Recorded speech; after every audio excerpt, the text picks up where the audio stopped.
আয়ান, তোমার এখানে এসে কেমন লাগতেছে বলো? ভালো। ভালো লাগতেছে? অনেক বেশি না কম? মামা, এটা আমরা কিসের জমিতে আছি এখন? এটা মিষ্টি কুমড়া।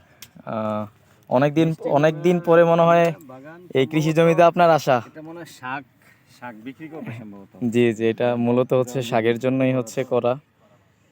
আমার মামা হচ্ছে এখানে মিষ্টি কুমড়ার জমি পরিদর্শন করতেছে অনেকদিন পরে, দীর্ঘ 4-5 বছর পরে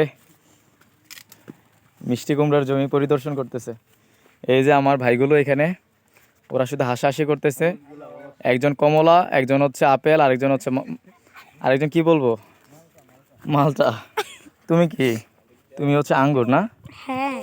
আচ্ছা, যাই হোক, আমরা এখন আছি হচ্ছে মিষ্টি কুমড়াতে। আমরা এখন ফল নিয়ে কথা বলে লাভ নাই।